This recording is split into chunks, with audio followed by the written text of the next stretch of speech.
जय श्री कृष्ण सा। आप सभी का मेरे चैनल पर स्वागत है। हिंदू धर्म में भगवान शिव की पूजा का विशेष महत्व है। खास तौर पर श्रावण माह तो शिव भक्तों के लिए सबसे पावन समय है।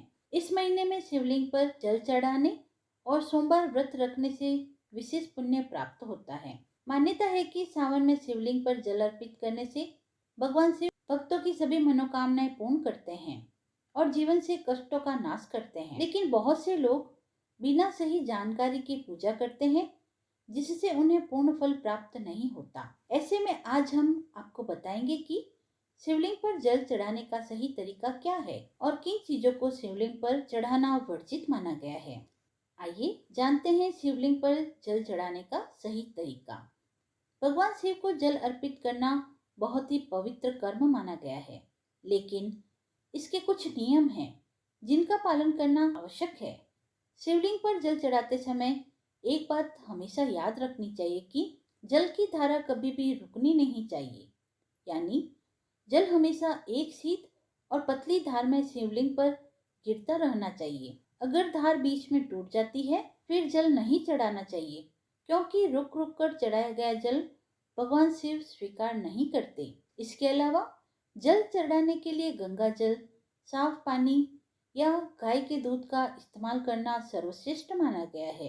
जल चढ़ाते समय हमेशा पूर्व दिशा की ओर मुख करके पूजा करनी चाहिए। जल हमेशा झुककर या बैठकर ही चढ़ाना शुभ माना गया है। जल चढ़ाने की पूरी विधि श्रद्धा और नियम से करनी चाहिए, तभी भगवान शिव प्रसन्न होते हैं।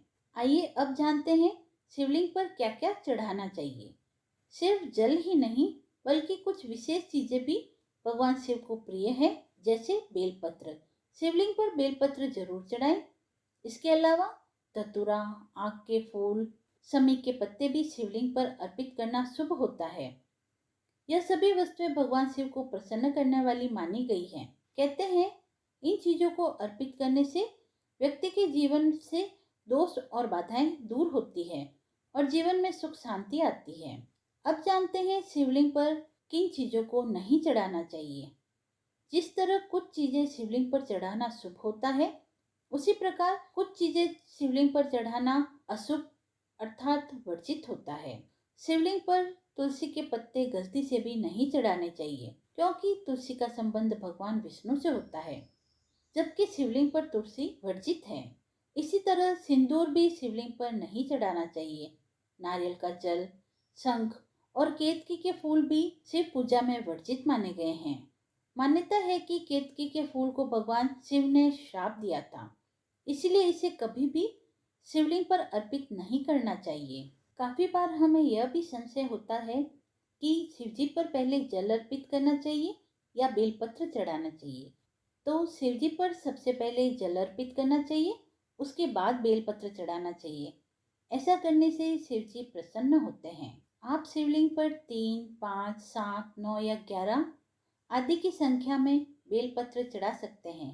बेलपत्र चढ़ाते समय ओम नमः शिवाय मंत्र का उच्चारण भी करें।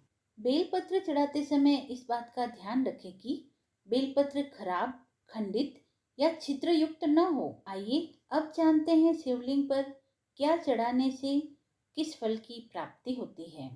शिवलिंग पर जल से रुद्राभिषेक करने पर वृष्टि होती है।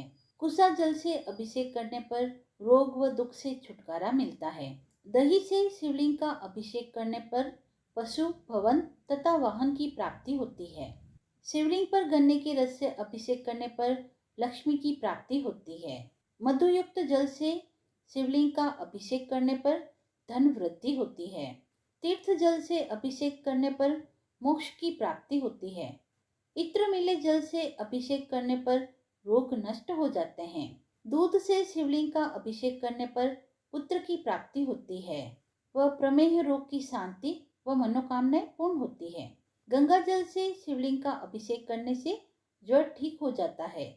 दूध शर्करा मिश्रित अभिषेक करने से सद्बुद्धि आती है।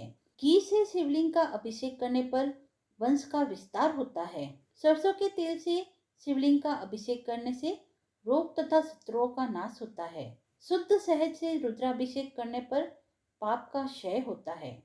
शिवलिंग पर कच्चे चावल चढ़ाने से धन व संपत्ति की प्राप्ति होती है। शिवलिंग पर तिल चढ़ाने से समस्त पापों का नाश होता है। शिवलिंग पर जौ चढ़ाने से लंबे समय से चल रही परेशानियां दूर होती है। शिवलिंग पर गेहूं चढ़ाने से सुयोग्य पुत्र की प्राप्ति होती है। शिवलिंग पर दूध में चीनी मिलाकर चढ़ाने से बच्चों की मानसिक शक्ति तेज होती है। शिवलिंग पर गाय के दूध से बना शुद्ध देसी घी चढ़ाने से शारीरिक दुर्बलता से मुक्ति मिलती है। यदि आपको यह जानकारी पसंद आई हो तो आप वीडियो को लाइक करें, चैनल को सब्सक्राइब करें और कमेंट बॉक्स में हर हर महादेव अवश्य लिखें। धन्यवाद।